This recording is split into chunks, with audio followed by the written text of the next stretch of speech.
Hola, soy David, de David García Perfotografía. Continúa mi pequeña serie de vídeos sobre el Sony 2470GM. Aquí arriba tenéis un enlace a los otros vídeos de la serie. Tengo aquí un conjunto de imágenes para mostraros más o menos cómo es el bokeh de esta lente. Entonces, vamos a ver esta pequeña serie sobre luces de iluminación LED pequeñitas. Y esta imagen primera es a 24 milímetros. Y vemos aquí que los círculos son bastante circulares, exceptuando cuando nos llegamos un pelín a los bordes que ya tienen unas formas raras. En teoría, esta lente tiene un iris compuesto por 9 palas que le deberían dar esta forma bastante circular a los círculos, válgame la redundancia.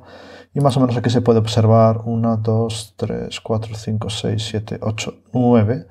Veis ahí perfectamente observados. Y también veis que tiene como este pequeño zona un pelín rugosa. No llegan a ser los típicos aros de cebolla que tienen muchas lentes, pero este sigue estando presente y es muy común hoy en día para lentes que corrigen mucho las aberraciones cromáticas o que tienen elementos especiales de muy baja dispersión que crean esta pequeña formecilla aquí en las zonas que son muy difuminadas. No es que moleste mucho, pero bueno, es algo a tener en cuenta.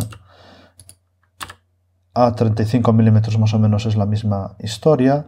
Los círculos son casi, tal vez un pelín mejores que los de 24 milímetros.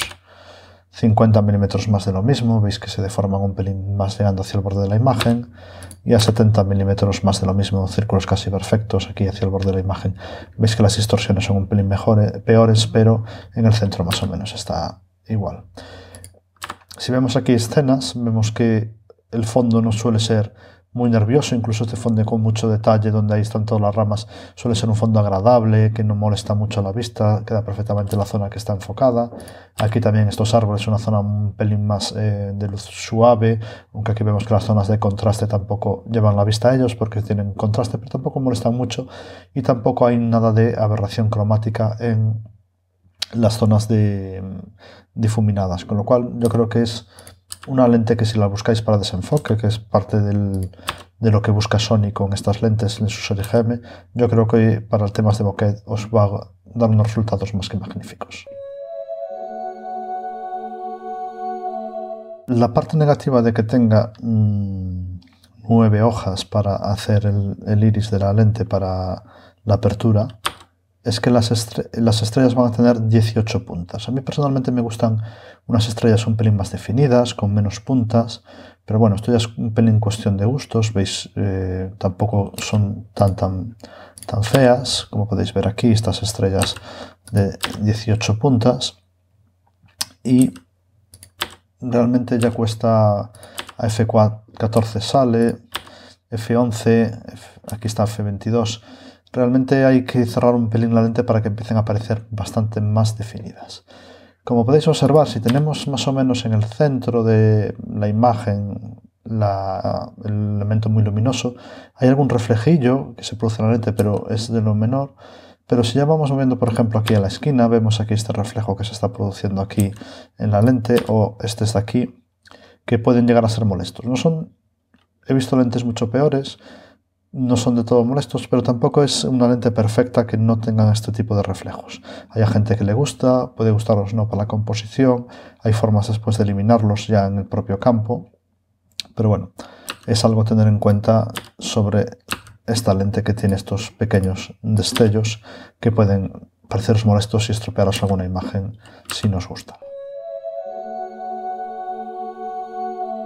El principal problema físico de este objetivo desde mi punto de vista es el siguiente, y es que si lo saco un momento del trípode, realmente este objetivo está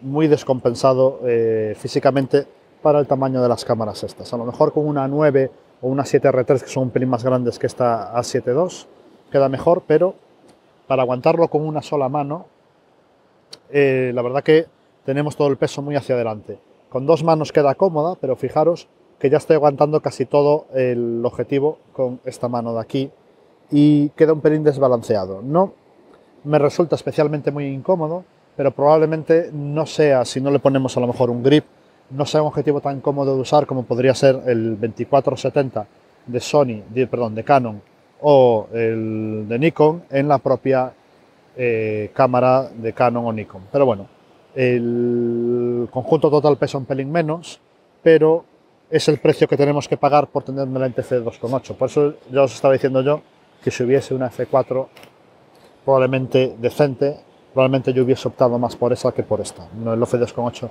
no es una gran ventaja para mí, pero para personas que hagan fotografía social, bodas y tal, probablemente sea la ideal para ir por ella.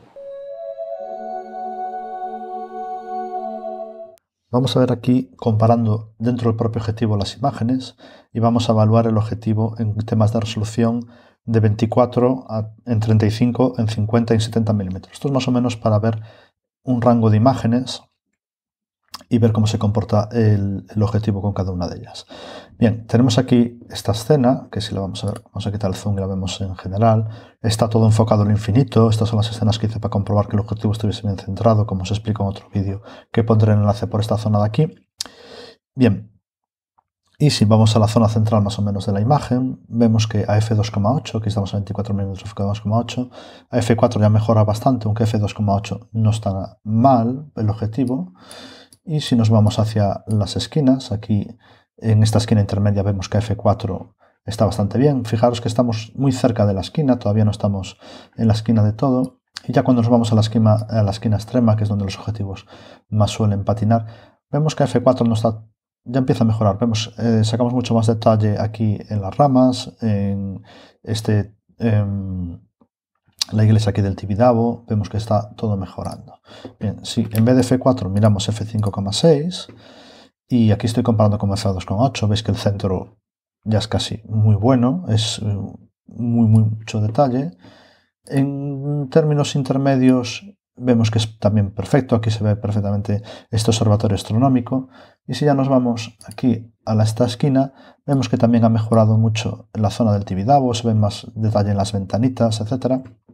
Y más o menos eso se mantiene la misma historia con f8, más detallito en las ventanitas, aunque yo creo que f5.6 sería el punto óptimo de este objetivo a 24 milímetros, y en el centro también. Bien. Si ya nos vamos a 35 milímetros, que es donde mejor se va a comportar este objetivo, y tenemos aquí de nuevo dos imágenes, una f8 y aquí f4, y más o menos aquí de nuevo mirando sobre la zona central de la imagen, que volvemos a tener este edificio, vemos que incluso f2.8, f4 es ligeramente superior, pero tampoco hay mucha diferencia. Si nos vamos de nuevo a una zona intermedia, vemos que aquí hay mucho más detalle f4 que f2.8, vemos que el objetivo mejora mucho. Y ya también en las esquinas están muy bien a f4, incluso f2.8 son más que aceptables. Si nos vamos a f5.6, aquí ya es donde el objetivo mejor se muestra a 35 milímetros. La esquina, veis, es casi perfecta y aquí algo intermedio también veis que mejora mucho el objetivo. Y yo creo que f35 es la mejor focal que este objetivo da. Y f8 más o menos la misma historia, aunque yo creo que f5.6 es un pelín más nítido. Aquí a f8 ya empezamos a notar un pelín temas de difracción en el propio objetivo. Los intermedios también van bastante bien. Y aquí ya en la esquinita otro más de lo mismo. 5.6 f8 es donde mejor se está comportando este objetivo. 35, ya os digo, 35 son los mejores resultados del objetivo, que muestran que son unos detalles de nitidez muy buenos. Si nos vamos ya a 50, se vuelve a repetir más o menos la misma historia. Vamos a buscar aquí en la zona central, más o menos. Veis que f4 mejora un pelín con respecto a f2.8, aunque tampoco hay tanta mejora en la zona central. Si nos vamos ya hacia zonas intermedias, sí que ya se nota un pelín más la mejora de f4 a f2.8. Y las esquinas a f4 ya están muy aceptables, f2.8 también eran bastante aceptables, o son bastante aceptables, mejor dicho. f5.6, otro tanto de lo mismo, mejora muchísimo el objetivo, como podéis observar. Las zonas intermedias también mejoran mucho y ya las esquinas son prácticamente perfectas. Realmente creo que ningún objetivo que tenía yo hasta 24 tenía estas esquinas tan perfectas. Y lo mismo a f8, donde ya se empiezan a notar un pelín más o menos los mismos resultados que a f5.6. Y a f11 ya no os lo estoy mostrando porque realmente no mejora, ya entra la difracción y ya se pierde un pelín, pero veis aquí las esquinas son prácticamente nítidas. Y si nos vamos a 70 milímetros, otro tanto de lo mismo. Tenemos en la zona central a f2,8 y f5,6 muy buena. Las zonas intermedias también están muy bien. Y las esquinas ya es donde patina un pelín el objetivo, ya tanto f2,8 como f4, pero patina comparado con las imágenes que vimos anteriores para 35 o para 50 milímetros. A f5,6 ya las esquinas empiezan a mejorar bastante, las zonas intermedias también están bastante bien y la zona central también mejoró mucho, y lo mismo a f8, donde veis que las esquinas han mejorado bastante. Y mi conclusión es que este objetivo se comporta muy bien, más o menos en una zona que podemos decir entre 28 a unos 50 y algo milímetros. El objetivo se comporta bien en 24 milímetros, y donde más puede llegar a decir que patinas en los 70 milímetros en las esquinas. De todas, sigue siendo mejor que cualquiera de los otros objetivos que yo tenía ahora mismo desde mi 70-200 f4 de Canon o mi 1740 de Canon. En las esquinas es mucho mejor. Y en otras comparativas, tanto con el Canon f2,8 como el Nikon, este objetivo queda bastante bien, más o menos a la par con el Canon y tal vez un pelín por encima mejor que el del Nikon, con lo cual yo creo que he tenido una copia bastante decente, y esto se demuestra en estas imágenes que estoy mostrando. Estos no son unos análisis empíricos donde creamos gráficas de MTFs y así.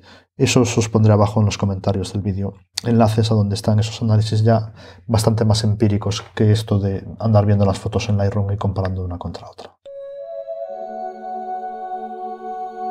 Bien, con este vídeo concluyo mi pequeña serie sobre el vídeo sobre el Sony 24-70GM. Espero que os haya gustado. No sé si este formato en pequeños vídeos es mejor que haber hecho un vídeo muy grande sobre el mismo, pero bueno, espero que os haya gustado. Podéis ver cada vídeo individualmente para ver cada característica del mismo. Y si tenéis cualquier duda o pregunta, ya sabéis, dejadlo aquí abajo. Yo por el momento seguiré disfrutando de este objetivo, con el cual estoy muy contento.